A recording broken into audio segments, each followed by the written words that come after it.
Visit from the top environmental official in Washington. EPA Administrator Scott Pruitt joins us following a meeting with Governor Chris Sununu and stops in Manchester and Nashua.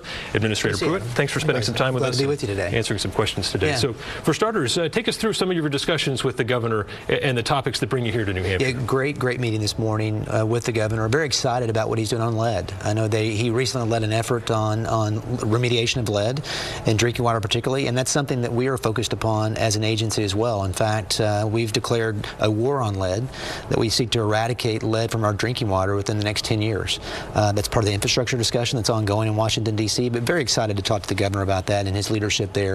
And then also some Superfund sites. We have some Superfund sites here in the state that need some leadership to address. The Coakley site, particularly with PFOA and PFOS. And then we also talked about water and the permitting aspects. You know, the state becoming more involved and actually showing leadership there. One of the few states in the country where the EPA is still the direct permitting authority, and we're going to be taking some steps with New Hampshire to delegate that authority so that there's more efficiencies. So great meeting. Yeah, three big topics to dig into there. First, the war on lead. You know, we have millions and millions of lead service lines still in service in this country. A lot of them in parts of the country and counties and cities where they voted for President Trump. They saw him as a savior of sorts to sort of bring back their way of life. If this is truly a war on lead, why not spend that $30 billion that's necessary to just eradicate all of those lead pipes? That's exactly what should be done. And so it's about $40 billion we've estimated when you look at those service lines across the country that need to be replaced. And you've hit the issue. It's aged infrastructure, right? Where you have you know, service lines, lead lines that are contributing to this lead in the water, and there is no safe level. You know, Michigan's actually taking some steps to lower their to 10 parts per billion.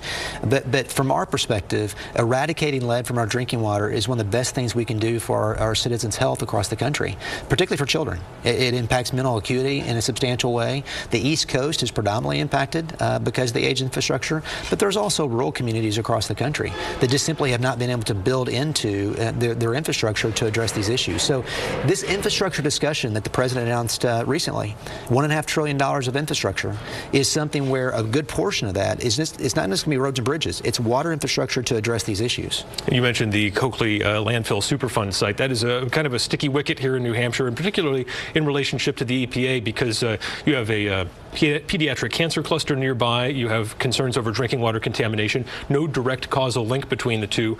A lot of concerns around this, but no actionable levels for the EPA. So what is the right thing to do when you can't legally really take action to excavate or do something else? Well, what we're doing is the adjacent wells, the residential adjacent wells have been tested. What's going to take place next is actually getting down to the bedrock and looking at the groundwater that's leached or seeped into the bedrock to determine whether there's any potential pollution there with PFOA and PFOS. And so those tests will be ongoing. We should have some preliminary data back by the summertime.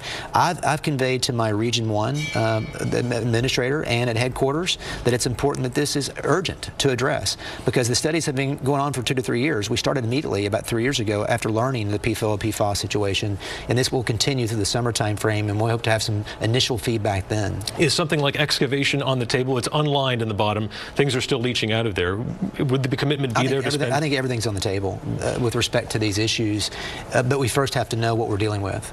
You know, it's very expensive to go out and assess these bedrock, you know, getting down to the bedrock and the groundwater, around 40,000 a well, as I understand it. So I think there's going to be an initial 3 to 4 wells that are focused upon, and then see what we learn from those from a data perspective, and then try to make some informed decisions from there. But from our perspective, it's a matter of urgency. It's a matter of priority, and it's a matter of focus there at the Coakley site. And we'd be remiss if we didn't address some of the national headlines you're facing right now in terms of travel. The Washington Post reporting that in your tenure, you've often flown first class or business class as opposed to flying coach.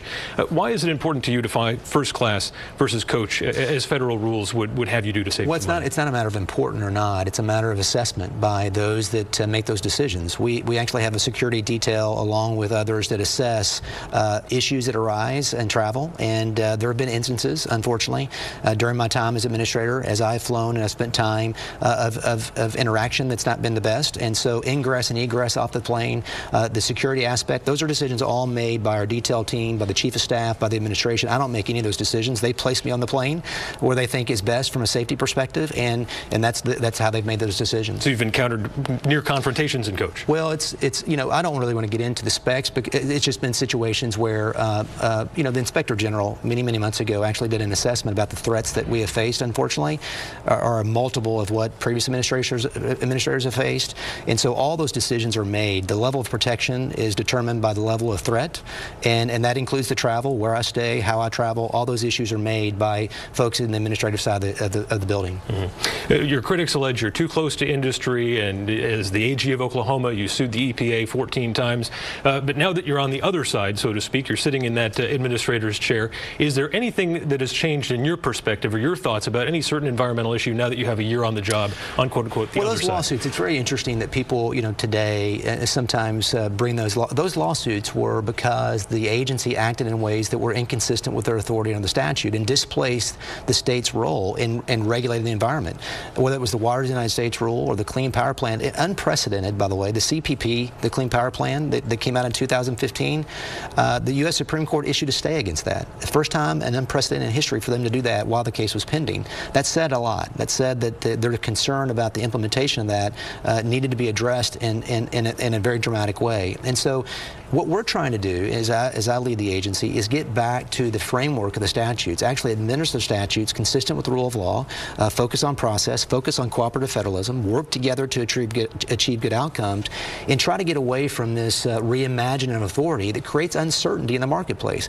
You know, what I believe, Adam, at the end of the day, is that citizens and states and industry across this country care about the air they breathe and the water they drink. They want to be partners to achieve that, and that we shouldn't have a one-size-fits-all. The issues facing Utah, the second most dry state in the country, are different than the issues affecting Minnesota and the issues affecting New Hampshire. You're the second, I mean, your land mass as far as forestry, you're second in the country with respect to that, and the lumber industry is very important. So you have issues that are particular to states that we need to learn. These meetings that I have, we've been to almost 30 states across the country. Those meetings have been focused upon stakeholders. You know, we should be spending time with those folks that we regulate, because we can learn from them, they can learn from us, and we can provide regulatory certainty to achieve good outcomes together. Back to basics, as you've called it. Administrator Pruitt, we appreciate your time. Thanks, Adam. Thanks for being here. Yeah. All right, that wraps up this edition of Close Up New Hampshire. Thank you for watching. We'll be back next week. Have a great Sunday.